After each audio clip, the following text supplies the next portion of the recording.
Antes de comenzar, me voy a permitir leer rápidamente la semblanza del ponente que nos acompaña el día de hoy. Con nosotros va a estar Javier Eli Domínguez Hernández. Él es doctor en Ciencias de lo Fiscal, doctorando en Derecho Tributario. Cuenta con con el certificado por la UIF en materia de actividades vulnerables. Está autorizado para emitir dictámenes y es especialista en Tax Compliance. Es asesor de despachos contables y legales a nivel nacional. También a nivel nacional es expositor en las instituciones más prestigiadas como organismos, cámaras y asociaciones empresariales. Escribe artículos para diferentes revistas como el Centro Interamericano de Administraciones Tributarias, revista del Centro de Investigaciones Judiciales de la Escuela Judicial del Estado de México, y la revista del Boletín Fiscal que se emite de manera trimestral. También está incluido en la lista de los fiscalistas más importantes de México en la revista Defensa Fiscal. Doctor, muchas gracias por estar el día de hoy con nosotros. Bienvenido. Muchas gracias, pues muy buenos días a todos. Muchas gracias por la invitación a dar esta plática el día de hoy. Y bueno, pues sin más, vamos a dar inicio. A todos, muy buenos días. Vamos a platicar de este tema que nos atañe respecto de las IAPs, ACS, CCs, fideicomisos, y en su caso, de forma general, todas aquellas que reciben donativos. La ley federal PIORPI, solamente en un contexto, recordar que desde el año 2012 se publica la Ley Federal PIORPI, que es la Ley Federal para la Prevención e Identificación de Operaciones con Recursos de Procedencia Ilícita, la que comúnmente conocemos como la famosa Ley Antilavado. ¿Qué se busca? Quiero mostrarles, previo ya a entrar al fondo, de dónde proviene todo esto. Miren, les voy a compartir una página de internet. Ahí Ahí ya se saben. ven la página donde dice FAT. Sí. Perfecto. Bien, esta en realidad es GAFI, Grupo de Acción Financiera Internacional, y justo todo el tema de prevención que tenemos en México tiene que ver con este grupo. Vamos a ponerlo aquí en español. Ahí está, GAFI, Grupo de Acción Financiera Internacional.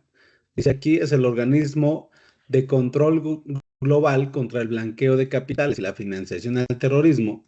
Establece estándares internacionales que busca prevenir estas actividades ilegales y el daño que causan a la sociedad. A ver, tenemos al Grupo de Acción Financiera Internacional que se crea en 1989 por el G7, y México es eh, es miembro a partir del año 2000. Entonces, a partir del año 2000 comenzamos nosotros a atender los lineamientos que establece GAFI, Grupo de Acción Financiera Internacional.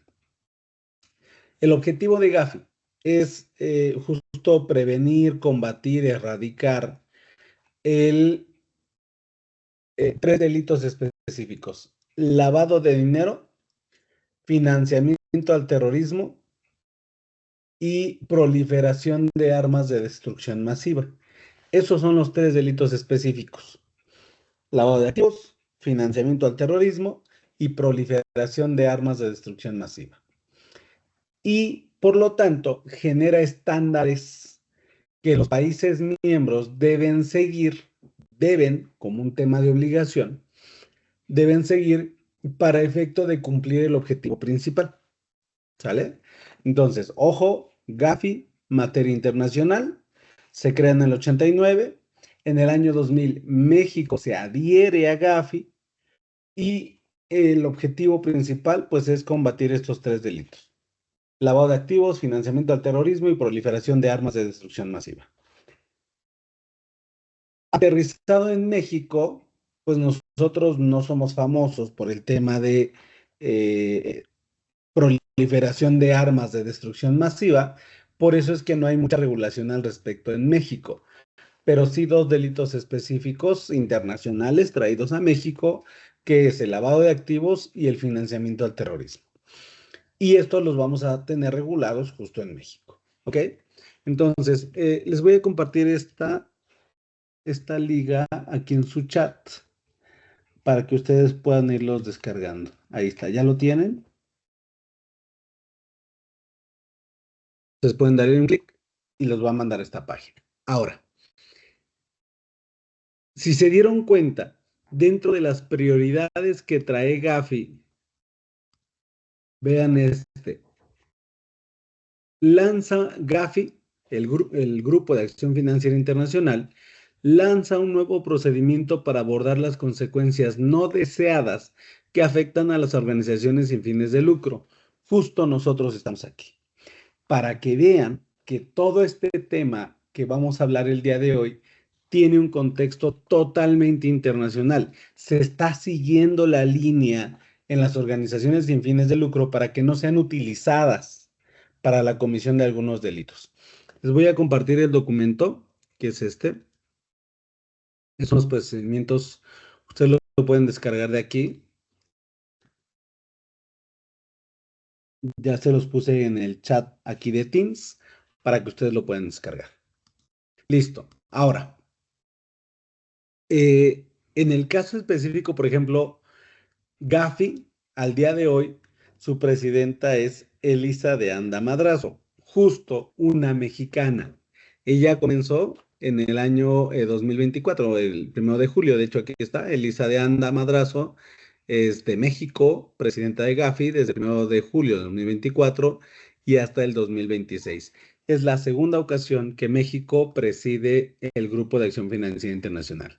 En el caso específico de Elisa de Anda, yo voy a estar, trae, digamos, consumiendo en cada comida. Una balanza cero es donde no hay. Gracias por la información, ¿eh? Déjenme silenciarles, listo. Dentro de la agenda que trae Elisa, pues es seguir la línea que trae Gafi y meterse mucho con el tema de activos virtuales, porque es una de las vías de cómo hoy 2025 se ha estado utilizando el activo virtual. Ustedes lo pueden ubicar, no sé, en el nombre famoso de las criptomonedas, el Bitcoin, por ejemplo. Pues todo eso se se ha estado utilizando y entonces pues Gafi también ya atiende a estos temas de activos virtuales. ¿Ok? Bien. Ahora, en tema internacional, se baja Gafi a temas territoriales. ¿Sí? Y de ahí, vean, aquí están los países, miembros de Gafi. Nosotros estamos aquí.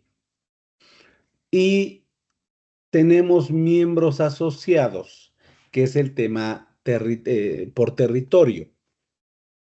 Grupo de Asia y el Pacífico sobre lavado de dinero, Grupo Euroasiático, Grupo de Acción Financiera del Caribe, Comité de Expertos sobre la Evaluación de Medidas contra el Blanqueo de Capitales, Grupo de Lucha contra el Blanqueo de Capitales de África Oriental y Meridional, Grupo de Acción Financiera de América Latina. Este es el que me interesa.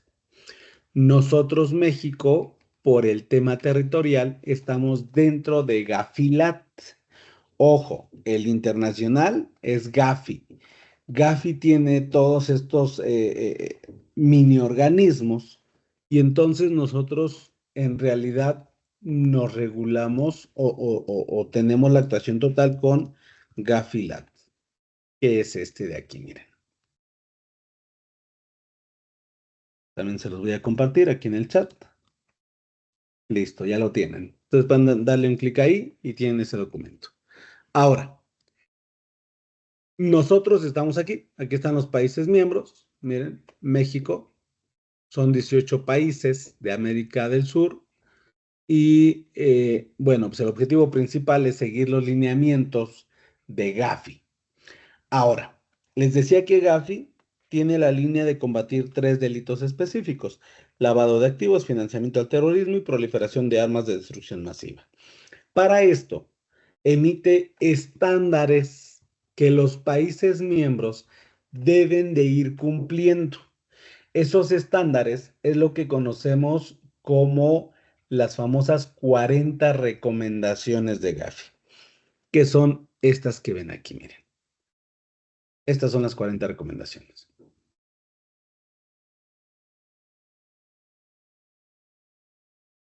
Igual ya se los puse acá en el chat. Den un clic y van a poder visualizar este archivo. Este específicamente es el que nos atañe a nosotros en el cumplimiento, hablando nosotros México. Esta es la versión más reciente que están viendo, estándares internacionales sobre la lucha contra el lavado de activos y el financiamiento al terrorismo. Y en su caso, el financiamiento de la proliferación de armas de destrucción masiva. Y miren, estas son las famosas 40 recomendaciones. Se las muestro porque justo nosotros, las organizaciones sin fines de lucro, es una de las figuras que más se vigila en materia internacional. Entonces, las 40 recomendaciones, solamente para que lo tengan presente, los países deben cumplir con esto, que es evaluación de riesgos y aplicación de un enfoque basado en riesgo, que esto es, ustedes tendrían que evaluarse y conocer cómo, si somos de alto riesgo, riesgo medio, riesgo bajo, para que seamos utilizados en la comisión de estos delitos. Cooperación y coordinación nacional, delito de lavado de activos, decomiso y medidas provisionales, recomendación 4. 5, delito del financiamiento al terrorismo. 6, sanciones financieras dirigidas relacionadas con el terrorismo y financiamiento al terrorismo. 7, sanciones financieras dirigidas relacionadas con la proliferación. Y vean esta, 8, organizaciones sin fines de lucro. Hay una recomendación especial para todos nosotros. ¿Por qué razón? En materia internacional, las organizaciones sin fines de lucro han sido utilizadas para el tema del financiamiento al terrorismo. Casos específicos, en México se utiliza para dos cosas: financiamiento al terrorismo y lavado de activos, que en el caso de México no se llama lavado de activos, se llama operaciones con recursos de procedencia ilícita. Entonces, esa es la razón del por qué se le da mucho seguimiento, tanto en México como en materia internacional, a las organizaciones sin fines de lucro, porque son las que tienen tienen un riesgo muy alto de que sean utilizados para la comisión de algunos delitos. ¿Sí? Por esto, o sea, quiero que veas el tema internacional, comprendamos la presión en lo nacional y ahora sí podemos entender por qué razón nos presionan mucho a las organizaciones sin fines de lucro. Podrías de momento decir, oye, pues es que nos tienen muy saturados con mucho cumplimiento de obligaciones, cumple esto, cumple el otro, sanciones, bla, bla, bla, informes. Oye, me siento muy presionado. Bueno, es que necesitamos entender cuál es nuestra figura, cuál es nuestra posición en tema internacional y ahora sí vamos a caer en cuenta de, pues ya entendí por qué razón me estás presionando con este cumplimiento de obligaciones. Bien. Muy rápido para que ubiquen las 40 recomendaciones.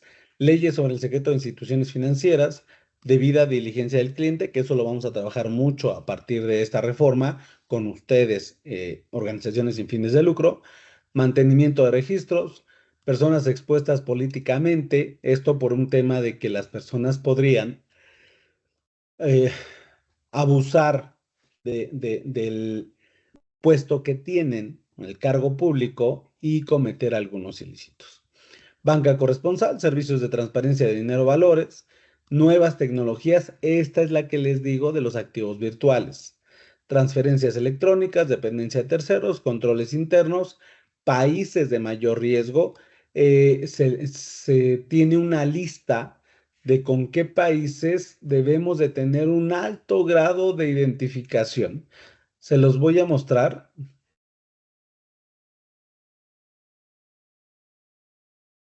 En materia internacional son las listas grises y las listas negras.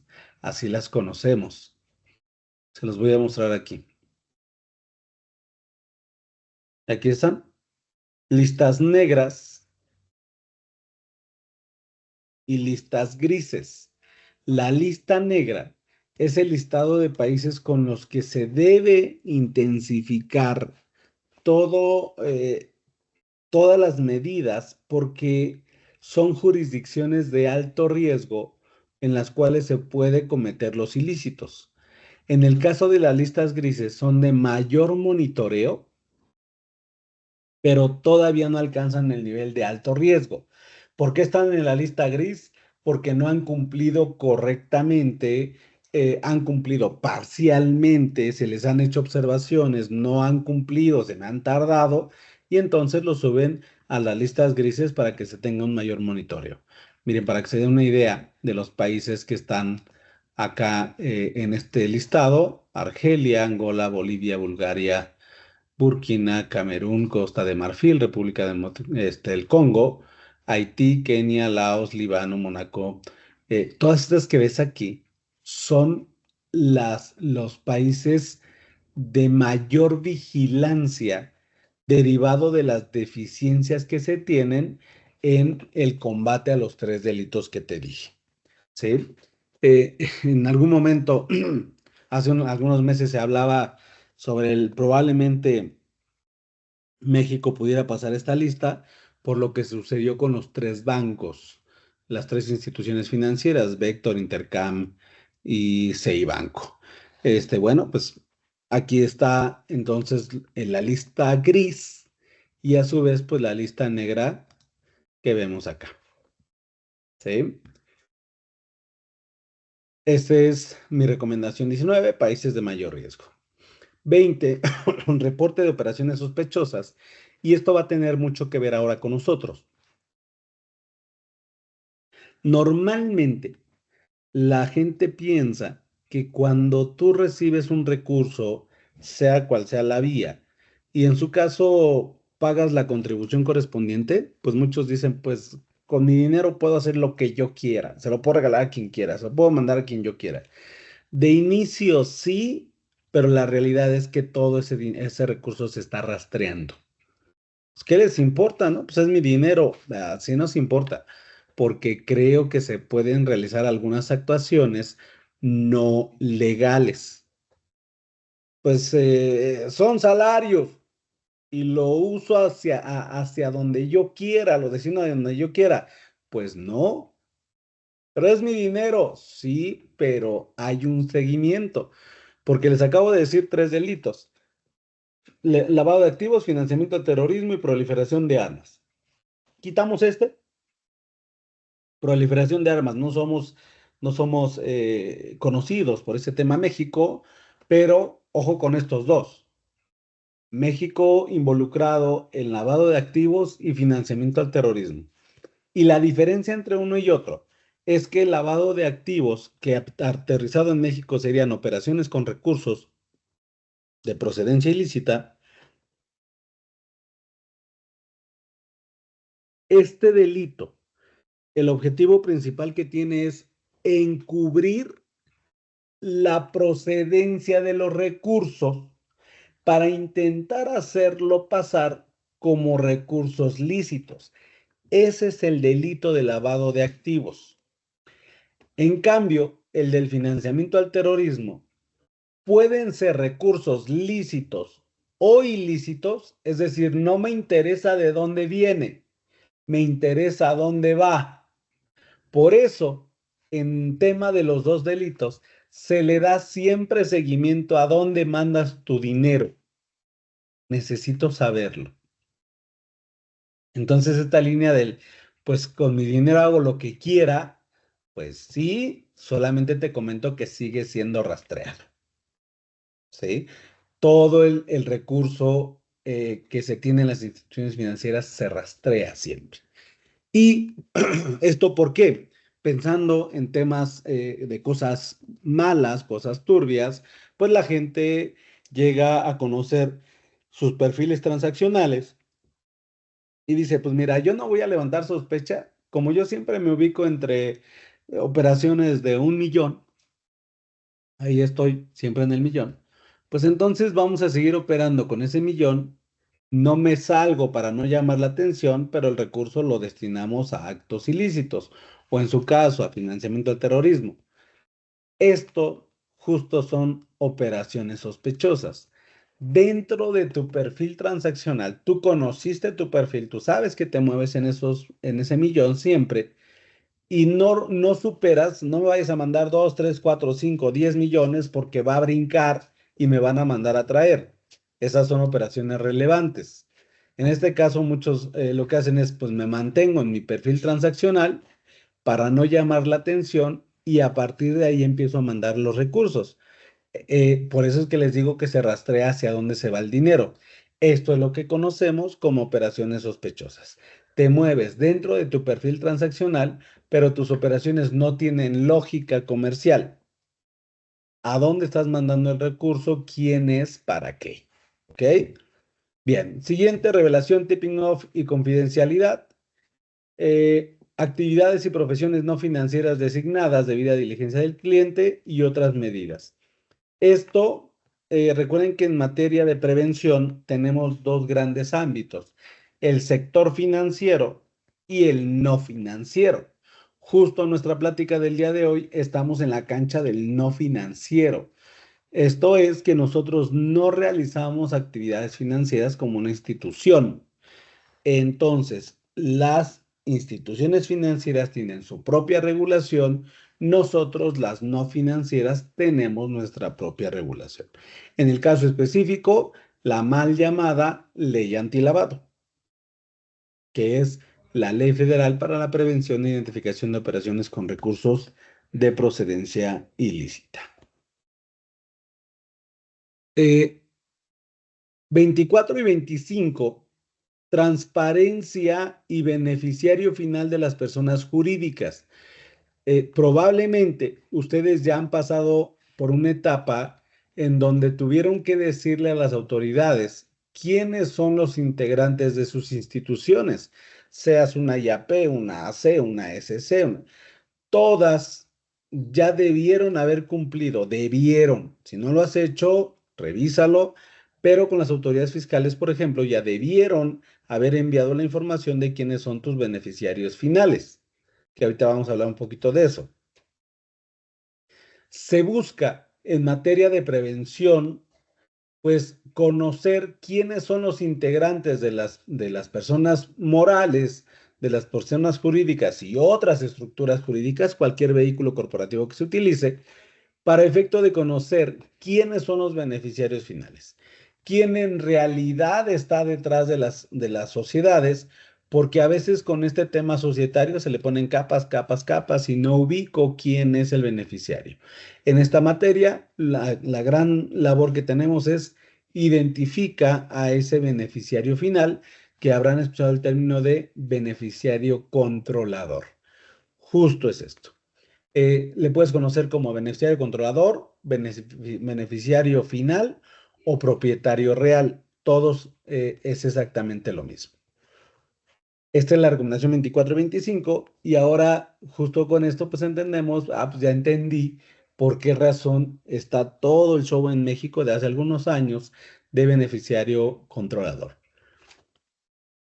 26, regulación y supervisión de instituciones financieras. 27, facultades de supervisores. 28, regulación y supervisión de las actividades y profesiones no financieras designadas.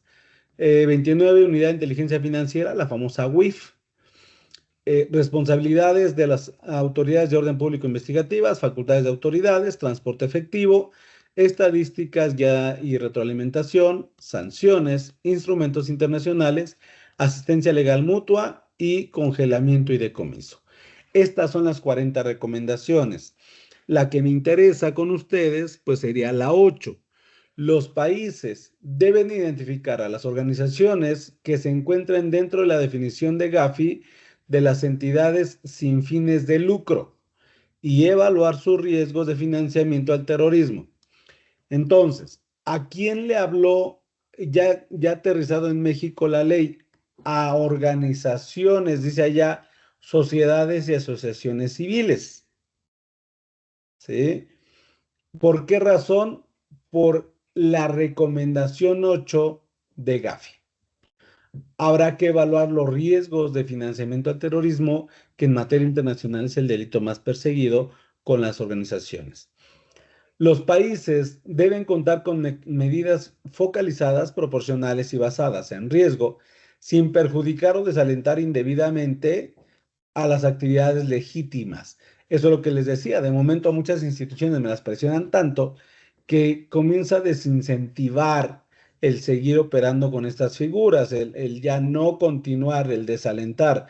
Justo las recomendaciones, sí vamos a meter presión, vamos a revisar, vamos a analizar, pero no llegar al punto de lesionarles o en su caso que se desaliente su actividad principal. El propósito de estas medidas es proteger a las organizaciones sin fines de lucro del abuso para el financiamiento del terrorismo.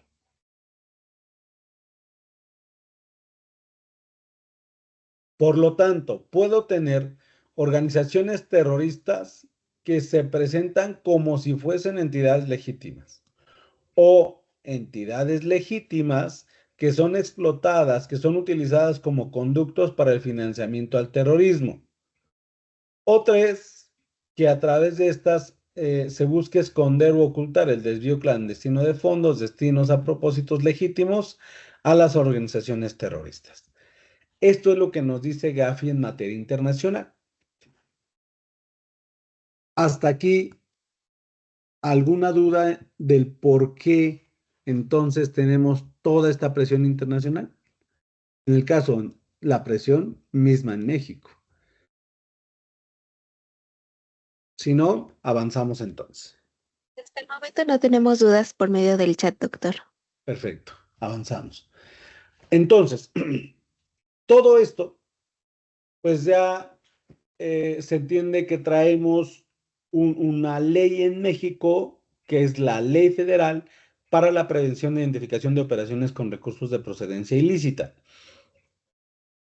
Esta comenzó en el 2012, inicio de vigencia 2013, y ha tenido 3 reformas específicas. Una, el 17 de octubre, bueno, perdón, el 17 de octubre se publica, surte efectos al día siguiente, a los 9 meses siguientes, por eso fue en 2013, perdón. Y tengo mi primer reforma el 9 de marzo del 2018. En aquella reforma se incluyó la fracción 16 al artículo 17, que es incluir los activos virtuales en la ley PIORPI.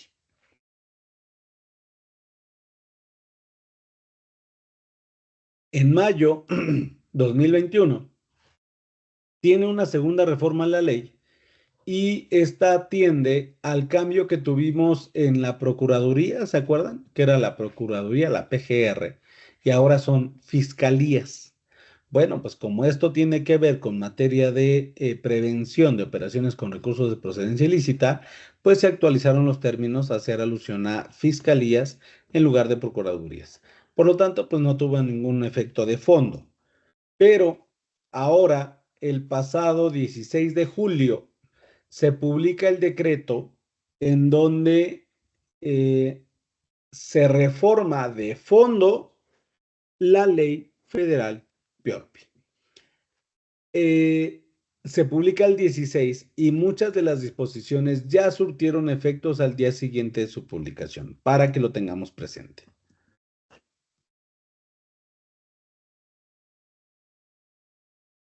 Bien, por aquí les puse el marco regulatorio. Ahí este material lo van a tener a través de la Junta. ¿Y por qué razón se presionó mucho para que saliera la reforma en este 2025? La razón es porque, recuerden, nosotros pertenecemos a Gafi y allá se tienen programadas evaluaciones mutuas. Estas las conocemos como revisiones par a par, así se les denomina. Y vean aquí donde está la flechita, pues que México tiene programada su siguiente evaluación, que en la quinta ronda de evaluaciones mutuas, en febrero 2026. La última revisión que nos hicieron fue en 2017. Salió el informe en enero 18, que justo es este que estás viendo aquí. Déjenme buscarles de una vez el archivo para que ustedes en algún momento tengan la oportunidad de poder leerlo.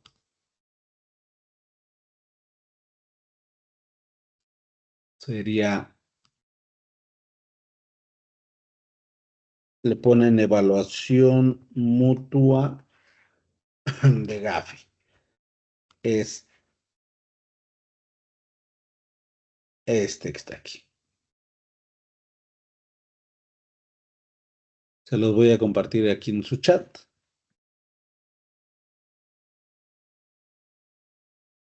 Ahí está. Le pueden dar un clic y ya les da este documento. ¿Sí? Y aquí obviamente traigo a las organizaciones sin fines de lucro. Aquí está, enfoque dirigido, acercamiento y fiscalización de organizaciones sin fines de lucro. En México hay aproximadamente 257,000 organizaciones sin fines de lucro, de las cuales casi la mitad corresponde a la categoría de las organizaciones definidas por Gafi. ¿Sí? Y aquí viene todo el análisis de las organizaciones que se ha encontrado, qué áreas de oportunidad se tienen. Y bueno, pues al final se analiza cada uno de los rubros aquí en México. Esto lo hace Gafi. Y al final, que sería este que ven aquí, miren. Son las deficiencias encontradas en México. Y para nosotros, nuestra plática, las autoridades aún no han llevado a cabo una revisión de las leyes y regulaciones actuales correspondientes al subconjunto de las organizaciones sin fines de lucro identificada como de alto riesgo en la Evaluación Nacional de Riesgo. México hace una evaluación nacional de riesgo, la última que tenemos es 2023 y es esta. Les estoy compartiendo todas las ligas, obviamente por aquí estamos una hora, no nos da tiempo de analizar todo esto, pero tienen ya toda la información.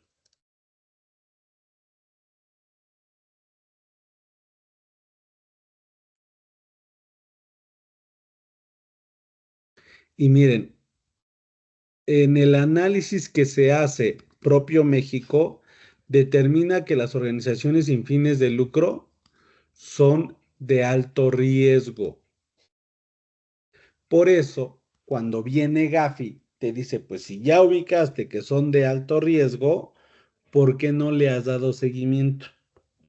2, un acercamiento limitado al sector de las organizaciones sin fines de lucro acerca de su vulnerabilidad única de financiamiento del terrorismo.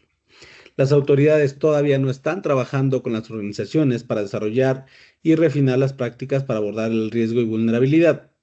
Las autoridades todavía no han realizado ningún acercamiento con las organizaciones para alentar a realizar operaciones a través de los canales financieros regulados.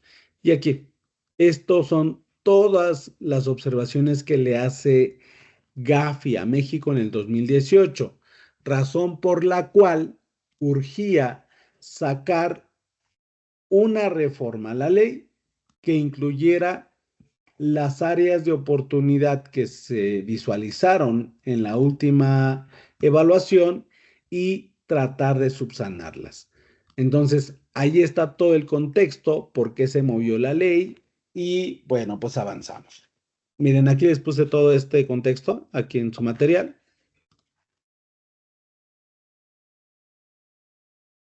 Ahí está la reforma y bueno, A ver, me voy primero en nuestra actividad. Nosotros, sector de las organizaciones sin fines de lucro, estamos reguladas o estamos incluidas, perdón, en la Ley Federal PIORPI.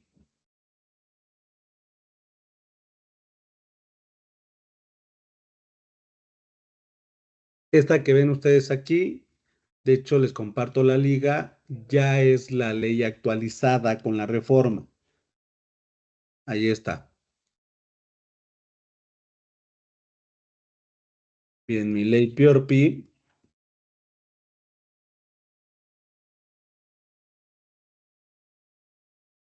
Y nosotros estamos en el artículo 17. Miren. Para los efectos de esta ley se entenderán actividades vulnerables y, por tanto, objeto de identificación las que a continuación se enlistan.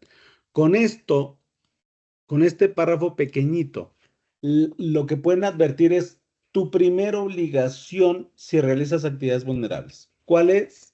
Identificar al cliente usuario. Esa es tu primera obligación. Específicamente, nosotros estamos en la fracción 13, la recepción de donativos por parte de las asociaciones y sociedades sin fines de lucro por un valor igual o superior a 1,605 UMAS. A ver, primero, de la mayoría, y si no es que casi todas, déjenme revisar cuando se fueron registrando, todas son IAPs. ¿Hay alguna que no sea IAP?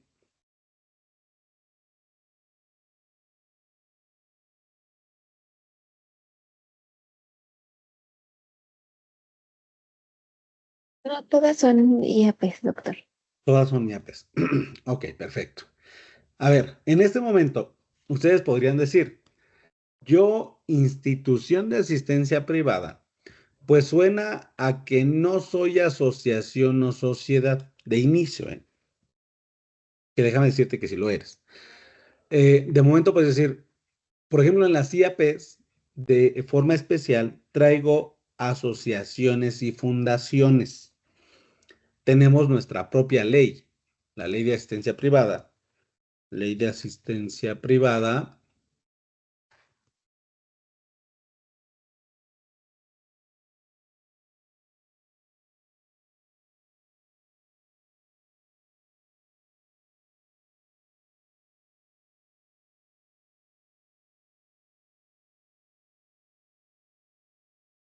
Bueno, en lo que se va abriendo. Y, por ejemplo, ustedes podrían decir, pero yo soy una institución de asistencia privada, yo no soy asociación o sociedad. Bueno, ya sea por ley propia y por las reglas de carácter general de PIORPI, que son estas, miren, quiero que vean lo siguiente. Respecto a la ley federal PIORPI, se entenderá por asociación o sociedad a las asociaciones que dicen el Código Civil Federal, las famosas ACES, así como las agrupaciones u organizaciones de la sociedad civil que, estando legalmente constituidas, realicen alguna de las actividades a que se refiere el artículo 5 de la Ley Federal de Fomento a las actividades realizadas por organizaciones de la sociedad civil y no persigan fines de lucro. Y otra vez, ustedes podrían decir, pues yo no estoy ahí. Aquí exactamente es donde estás, mira. Aquí estás tú. No, Javier. A ver, yo no me conformé. De hecho, cuando estuvimos viendo todas las reglas, dijimos que no íbamos a entrar a todo el tema de la Ley Federal de Fomento de las actividades realizadas por las OSCs. De hecho, quien de ustedes sí esté registrada, tiene su famosa CLUNY, la clave única. ¿Todas debemos tenerlo? No. solo las que se quieran registrar en el registro de las organizaciones de las OSCs. ¿Sí? Pero el hecho de que estés o no registrado, lo que tenemos que ver es esto, miren. La ley y el reglamento dijo, todas aquellas, ya no le pongamos un nombre específico, asociación o sociedad, todas las organizaciones que hagan alguna de las actividades de este quinto que les estoy mostrando, les aplica la ley federal PIORPI. Y vean, pues yo creo que ya de entrada, con la primera fracción, todos están aquí clavados. ¿Ya vieron? No, Javier, es que a mí no me aplica esta ley porque yo no me configuré en estatutos de acuerdo a esta ley. No, es que si se dan cuenta acá no te dijo que te constituyas de acuerdo a eso, sino que realices alguna de las actividades del artículo quinto. Y todas ustedes hacen actividades de este artículo quinto. ¿Sí? Esto para que vayan viendo, porque de momento me he encontrado por ahí algunas interpretaciones de no, a nosotros no nos aplica porque le habló a asociaciones y sociedades civiles y yo no soy ninguna de esas. No, es que no eran esas específicamente. Vean cómo es que se amplía la gama. Y estamos todos aquí. Ahora, aquí está, miren, la ley de asistencia privada.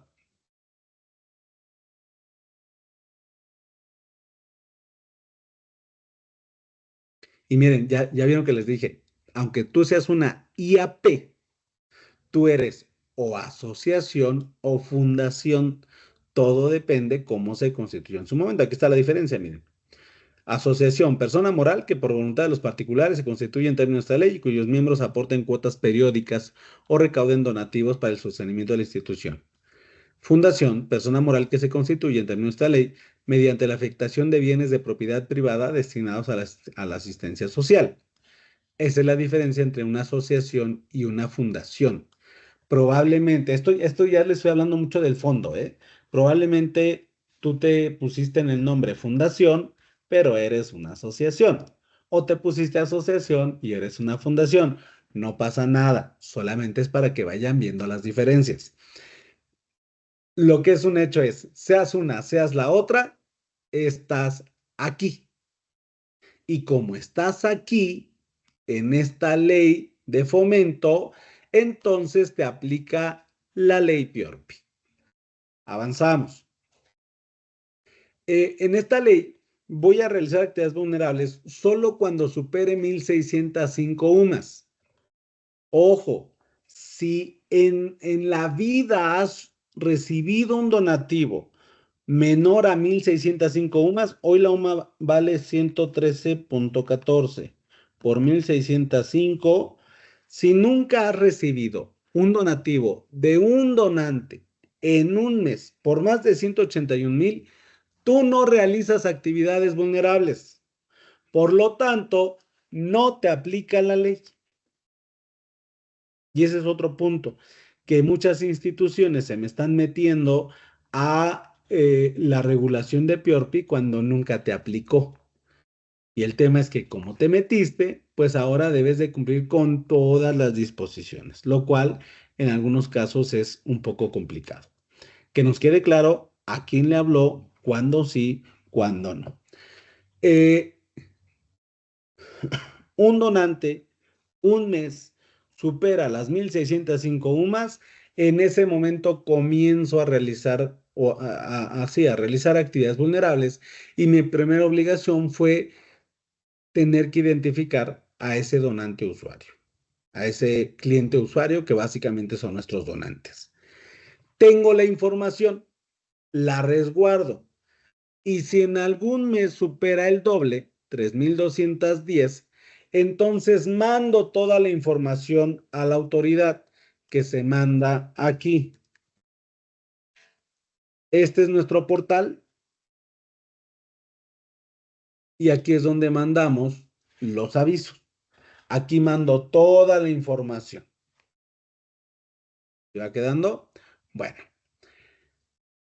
ya que realicé yo actividades vulnerables, entonces ahora lo que se viene es el nuevo cumplimiento de obligaciones.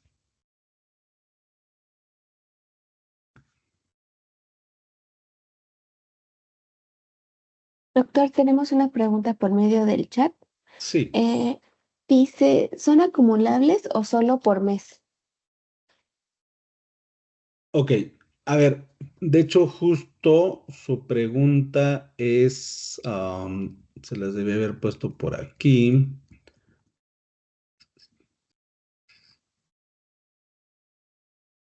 Ahí está. Bien, casi nos pusimos de acuerdo en esa pregunta, ¿no? Joel, mire, a ver,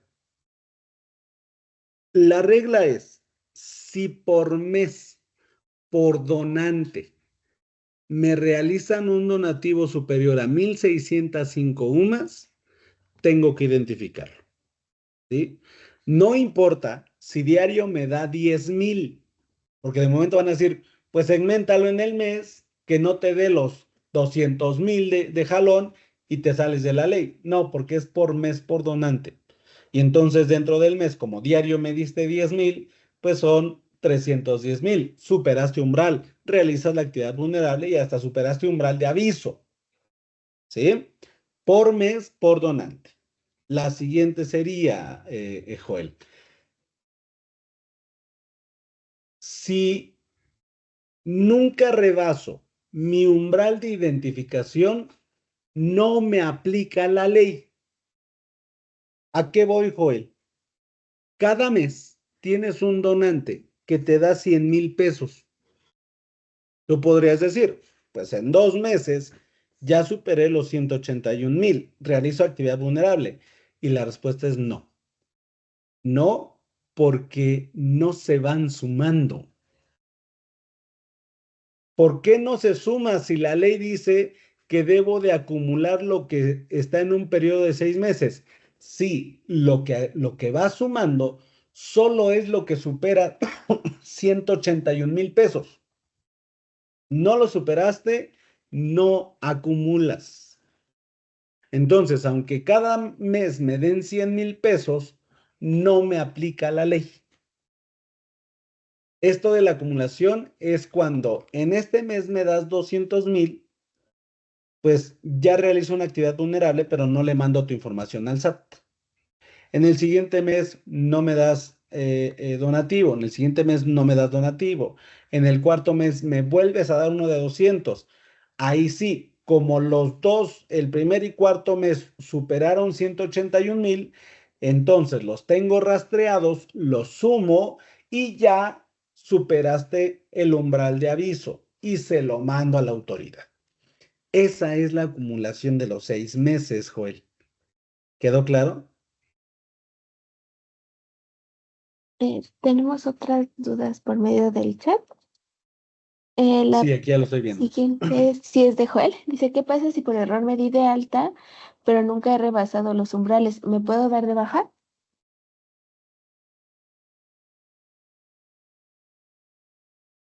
Esa no la vi, pero si tú realizas actividades vulnerables, ya no te puedes dar de baja. Si realizas actividades vulnerables, te quedas con la obligación todo el tiempo, aunque nunca superes umbral de aviso. Con una vez que yo supere umbral de identificación, si alguien, imagínate, llevo 10 años operando y hoy alguien me da 200,000, los 10 años pasados no me importaba la ley. Hoy me dio 200,000, hoy entro al cumplimiento de obligaciones. Oye, Javier, pero es la única vez en la historia que me van a dar eso, nunca me van a volver a dar más dinero. Te vas a quedar con la obligación por siempre. En este tema no podemos dar de baja la obligación, ¿sí? Porque sigues realizando una actividad, aunque ya de ahí en adelante nunca vuelvas a superar los 181,000. Oye, pero ya ni siquiera ya no realizo actividad vulnerable. No, pero sí la realizaste. y entonces te quedas con la obligación. Y ahora, pues siempre a presentar con un informe sin operaciones. Gracias. Si Siguiente pactados, pregunta. Ah, si pactados son arriba de los umbrales de aviso, pero van a ser depositados en diferentes periodos, eh, quiero entender, Samuel, tipo, alguien te va a dar 1 millón de pesos, pero te los va a distribuir 150,000 por mes. Como nunca superaste el umbral por mes, tampoco te aplica la ley. ¿Sí? Oye, pero en la suma de 6 meses ya son 900,000. Sí, pero no te aplica porque nunca superó umbral. Pero ¿qué pasa si además de donativos tengo la actividad de arrendamiento que se considera, Gil, cada uno tiene su propia línea, ¿eh? Entonces tienes dos actividades vulnerables. Por un lado donativos, por otro lado arrendamiento. Cada uno se va con sus propias reglas. Porque a lo mejor sí recibo donativos, pero nunca he superado umbrales.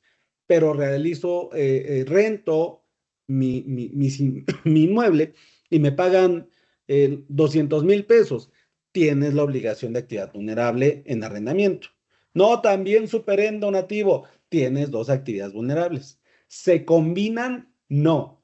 Oye, si mi arrendatario también me da un donativo, se maneja separado, Gil. Nunca los combinamos.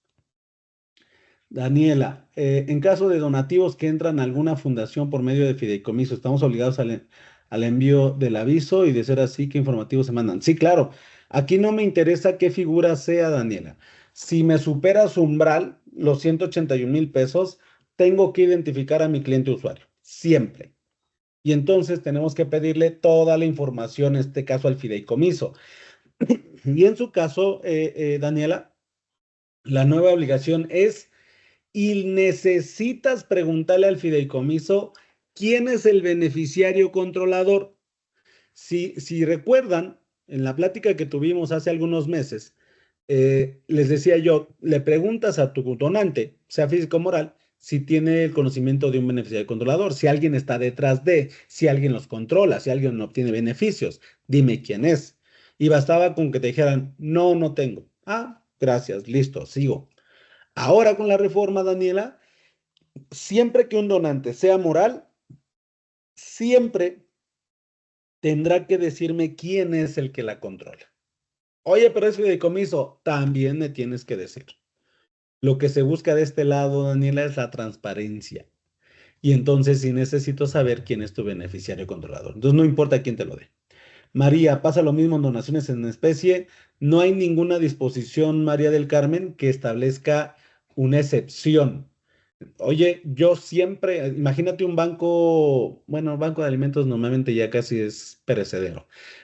A mí me dan un donativo, justo esta semana estuve con una fundación que le donaron 4 millones en refacciones y, oye, ¿presento aviso? Sí, pero fue en especie, no importa, tiene un valor.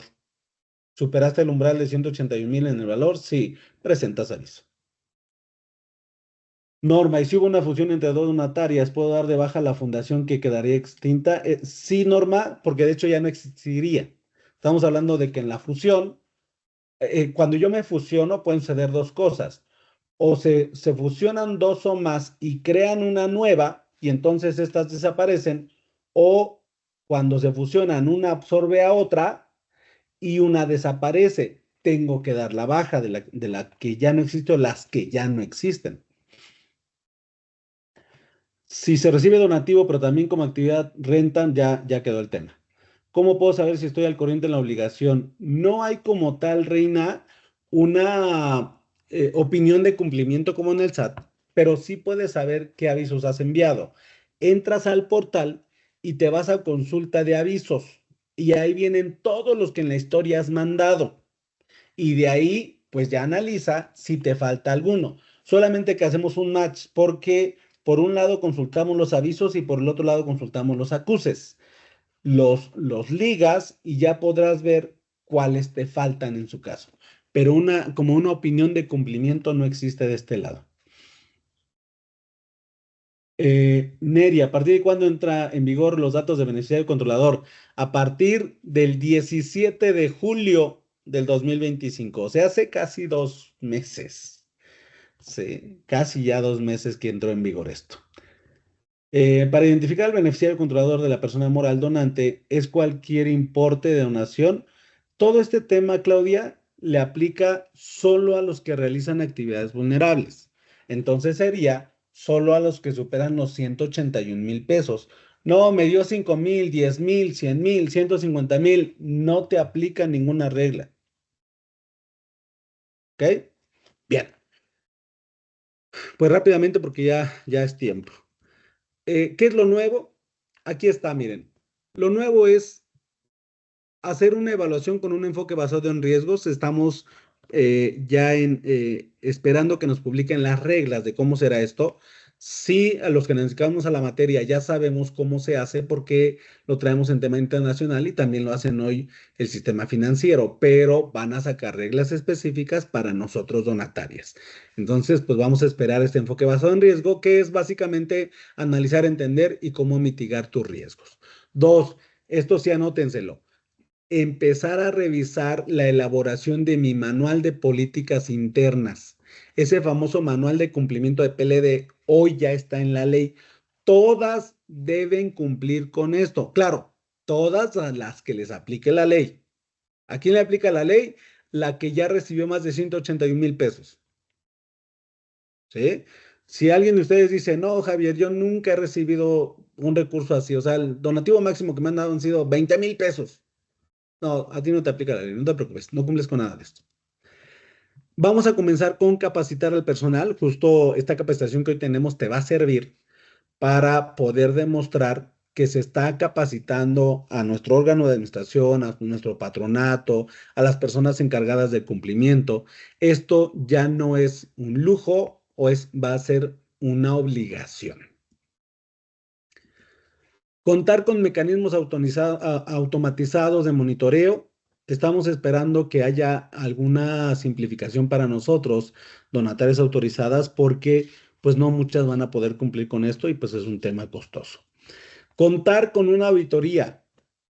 Todos los que realizan actividades vulnerables necesitarían auditarse. La diferencia va a ser, si te acuerdas que te dije que vamos a hacer una evaluación de riesgo. Aquí está. Si tú en tu evaluación determinas que tu riesgo es bajo o medio, basta con un auditor interno. Pero si es de riesgo alto, entonces vas a necesitar contratar a un auditor externo. ¿Ok? Oye, Javier, ¿y quién va a ser ese auditor? Aún no lo dicen.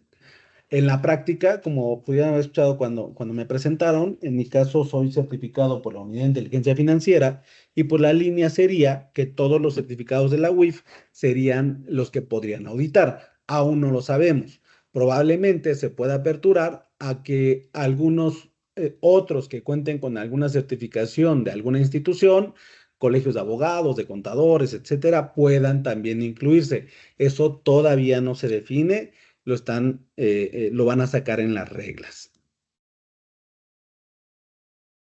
¿Sí? Ahí está entonces.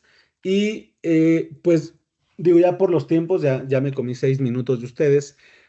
Muy rápido, eso es lo que habrá que tener presente y analicen lo que les dije. Si no te aplica la ley, no te metas, porque muchos se metieron. Y en el incumplimiento, hoy no los quiero espantar hoy, pero las multas se acaban de ajustar en un incumplimiento de obligaciones. Igual y ahora platico con la Junta. En la siguiente sesión podríamos hablar 2, 3 horas de esto y meternos ya específicamente a cómo hacer el cumplimiento, cómo presentar mis avisos, qué información debo de tener, cómo debe ser mi manual. Podemos platicar eso. Hoy estaba programado para 1 hora solamente para comentar este tema rapidísimo, pero podríamos programar otra, ¿ok? Concluyo con preguntas. ¿El beneficiario controlador es el representante legal o los miembros que forman el patronato? Yo, Norma, le voy a preguntar a mi donante, ¿quién es tu beneficiario controlador?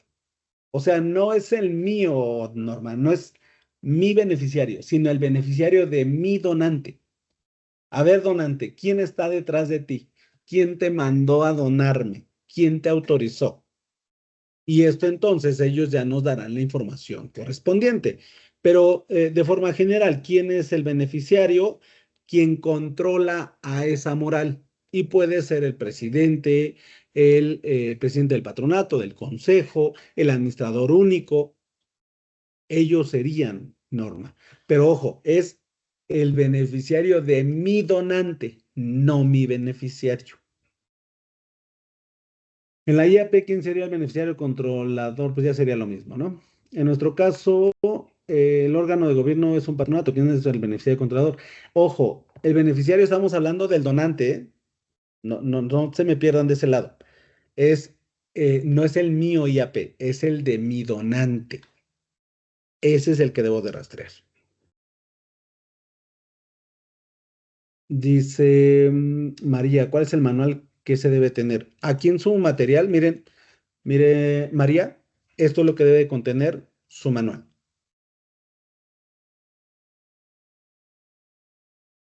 Ok, Claudia, si la IAP otorga donativos, entonces de entrada sería quien tenga el control, quien pueda tomar decisiones en su IAP, que de entrada pues sería el propio patronato. En su caso, el presidente, ¿no? Dice Lourdes, escuché que hubo una reforma y que nos tenemos que dar de alta en la Secretaría de Economía. ¿Eso aplica para la IAP? No, Lourdes, esto que escuchó es esto que les puse aquí. No lo toqué porque no nos atañe a nosotros, pero en su material va. Y es específicamente esto, mire. Es esto, Lourdes. Pero ojo a quién le habló. A sociedades mercantiles. Nosotros no lo somos. Entonces, no nos aplica. ¿Sí? Bueno, pues una disculpa, se nos fue ya el tiempo, 1 hora es muy poquito para hablar esto, también en respeto al tiempo que estaba destinado, pues básicamente esa sería mi intervención. Muchas gracias. Si queda alguna duda, está mi correo al final del material, si no, de todos modos aquí les pongo en el chat javiereli@corporativodh.com. Ahí está mi correíto. Si tienen alguna duda de lo que platicamos, mándenme un correo, pero pónganme que estuvieron aquí en la junta. Oye, Javier, estuve en la plática de la junta, me quedó tal duda, con gusto se las contesto, ¿vale? Si no me ponen eso, les cobro. Entonces, ahí está. Pues muchas gracias a la junta y estoy a la orden.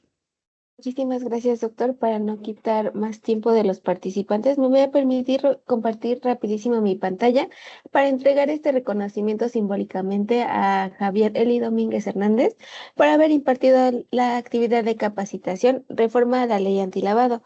Este reconocimiento lo firma la directora de programas asistenciales, la maestra Gabriela Lobato Belmont.